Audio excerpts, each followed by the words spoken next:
Ngopi kawan, biar hidup kita nggak galau. Jangan lupa ngopi, bagi yang ngerokok gitu. Kemudian sambil kita nih ngebibis. Nah, ada yang nanya kemarin bang, bibisnya katanya pakai apa itu? Pakai air biasa aja gitu. Pakai air kolamnya juga nggak apa-apa gitu. Jadi di bibis itu sebenarnya karena ini ikan ini kemarin ada yang ukurannya agak kecil gitu ya, nggak sama 100%. Jadi supaya yang kecil juga kebagian gitu. Jadi kalau seandainya dibibis, ketika kita lempar makanan-makanan itu nanti akan mereka patuk-patuk seperti itu kawan-kawan. Jadi supaya maksudnya kenyang semua, kebagian semua. Kami sengaja menampilkan ya konten-konten sederhana dari si Malabapis. Tujuannya untuk menginspirasi kawan-kawan semua. Kami sangat memahami di luar sana pasti banyak sekali kawan-kawan yang ingin ya memulai namanya budidaya ya, budidaya ikan nila, ikan tawes atau apalah gitu ya. Dan untuk memulai itu memang yang pertama kita selalu diberati oleh keraguan-raguan pastinya gitu. Khawatir gagal lah, khawatir ini, khawatir itu, dan tentunya juga kendala di modal ya gitu loh kan. Kami sadar betul bahwa kami juga untuk membuat kolam itu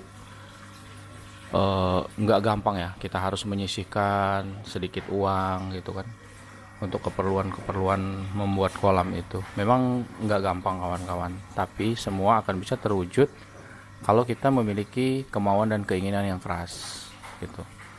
Dan pengalaman kami, segala sesuatu itu kalau nggak kita segerakan, nggak kita mulai, maka nggak akan jadi-jadi gitu loh. Kita abaikan dulu hasil, yang penting kita mulai dulu. Mungkin teman-teman bisa men-scroll ya video-videonya si Malabapis, bagaimana proses membuat kolam dengan menggunakan terpal murahan dulu juga yang harganya cuma 160.000 kalau nggak salah ya, terpal ukuran 2x1, kemudian 2x2, udah pernah semua kami uji coba, kami alami gitu. Dan itu semua tujuannya untuk memotivasi kawan-kawan bahwa mulailah segala sesuatu itu dari semampunya kita aja. Jadi kalau kita mau nunggu kita punya modal besar, kita punya lahan yang luas, ya nggak jadi-jadi. Buktinya kita di depan kamar seperti ini tuh, depan kamar kita jadilah, kita desain sedemikian rupa supaya kita bisa sambil santai gitu ngopi, ada tempat duduk seperti ini ya, tempat tidur-tiduran kayak gitu. Simpel aja kawan-kawan gitu. Channel Simal Abapis ini kita prioritaskan membuat konten-konten tuh nggak terlalu berat ya, ininya apa namanya, tema-temanya yang digarap gitu. Karena kami paham betul lebih banyak penonton YouTube itu yang masih pemula lah ya, atau baru skala rencana gitu ya untuk budidaya ikan ini. Dan mudah-mudahan konten-konten yang kami sajikan bisa memotivasi kawan-kawan yang masih ragu-ragu untuk memulai semuanya gitu ya.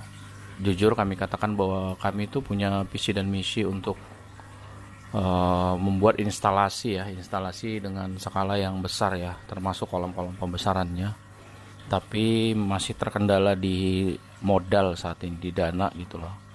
Karena untuk ikan ini memang kita itu untuk menuju ke skala menengah atau skala besar itu memang butuh modal yang besar juga ya kawan-kawan ya gitu.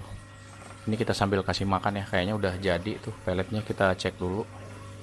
Nah udah lembut ya, udah empuk seperti ini. Kita coba ya.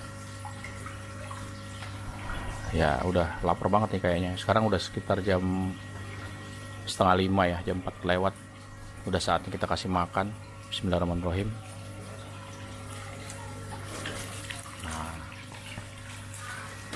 Kita sambil ngopi ya kawan-kawan, santai aja.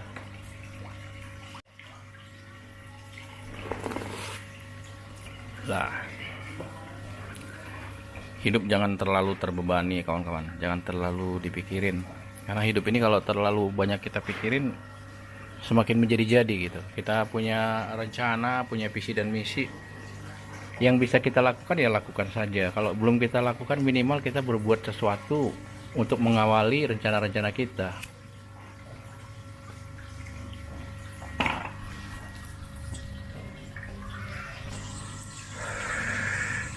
Jadi kembali lagi bahwa kisah kami adalah awal mulanya bermain di ikan nila itu sebenarnya di ketertarikan ya dengan ikan ya itu sudah sejak lama, karena saya seorang yang hobi mancing tadinya di lautan ya gitu.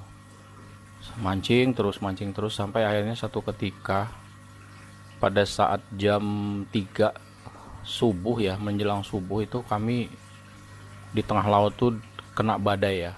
Perahu kami tuh dihantam sama badai gitu. Sampai air tuh udah masuk ke perahu. Kemudian udah ngeri lah. Itu udah dipelintir sama angin ya, sama badai, ombak yang sangat tinggi. Kemudian saya agak sedikit trauma di lautan gitu atas peristiwa itu.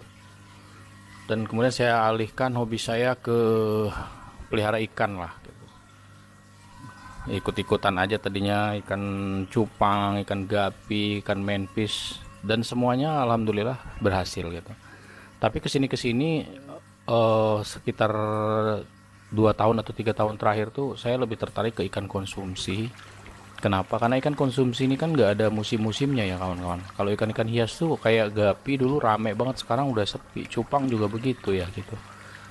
Nah kalau ikan konsumsi ini kan ini jadi kebutuhan masyarakat, kebutuhan pokok gitu. Memang kalau dari aspek harga, ikan cupang waktu itu harganya mencapai jutaan ya per ekornya.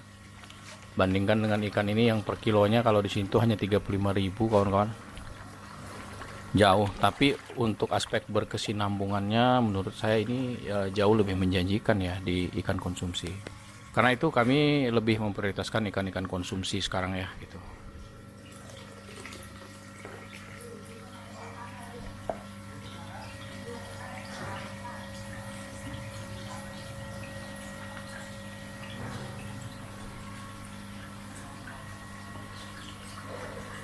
Dan untuk mengawali itu ternyata memang ada tantangan-tantangan tersendiri kawan-kawan. Jadi kita harus mencari-cari literatur, kita belajar, kita ngobrol ke teman-teman pembudidaya di lapangan, kita belajar metode ini, metode itu. Makanya di video-video Simalabapis itu ada metode ini, metode itu, kita coba sampaikan semua ya. Nanti terserah teman-teman ingin memilihnya metode yang seperti apa, yang kira-kira cocok dan sesuai buat teman-teman. Jadi sebenarnya kalau metode itu sesuai dengan kecocokan aja gitu. Walaupun di berbagai video YouTube misalkan teman-teman melihat metodenya seperti ini, seperti itu, tapi dalam prakteknya teman-teman mungkin punya atau menemukan metode-metode lain yang cocok, yang sesuai dengan lingkungan tempat tinggal teman-teman. Nah, pergunakan saja metode tersebut. Metode tidak ada yang salah gitu, tinggal tergantung bagaimana hasilnya, maksimal atau tidak. Nah itu yang harus kita perhatikan teman-teman. Kami juga akhirnya sedikit demi sedikit ya mempelajari ikan nila ini, dan ternyata semakin dipelajari itu semakin menarik minat ya, menarik minat. Dan kami juga alhamdulillah sudah membeli sebuah lahan ya gitu kan, di Kabupaten Lampung Barat, tepatnya di Kecamatan Kebun Tebu ya. Kenapa kami membeli lahan di sana? Yang pertama faktor air ya, karena di lokasi yang kami beli itu ada saluran irigasi yang dibangun oleh pemerintah di kiri kanan lahan yang kami beli tersebut. Artinya dari aspek air nanti kita nggak mesti ketergantungan dengan air dari sumur bor. Kalau ini kan airnya kita ambil dari sumur bor nih kawan-kawan gitu. Nah kami harap ke depan kita tidak mengeluarkan budget yang besar lagi kan, terutama listrik ya kalau menggunakan sumur bor. Tapi kalau air dari pegunungan irigasi mungkin kita bisa lebih hemat air, walaupun nantinya metode yang akan kami pergunakan juga metode seperti ini. Sekali lagi, yang namanya ilmu itu meski kita bawa kemanapun itu akan tetap bisa kita pergunakan, bisa kita terapkan. Nah itulah juga yang kami harapkan kepada teman-teman ya. Yang penting teman-teman memiliki ilmu dulu, metode dulu dengan skala-skala kecil, dengan coba-coba. Nanti ketika teman-teman sudah memiliki karakternya, sudah memiliki skillnya, teman-teman boleh mencoba untuk skala menengah atau skala besar. Itu kami harapkan sekali ya. Kami berharap masyarakat Indonesia juga melirik ya dunia perikanan budidaya ini sebagai salah satu alternatif. Yang pertama untuk mengurangi pengangguran, yang kedua untuk meningkatkan ekonomi kemasyarakatan. Itu saja motivasi dari kami kawan-kawan. Salam sehat selalu, tetap semangat dan jangan berpangku tangan. Assalamualaikum warahmatullahi wabarakatuh.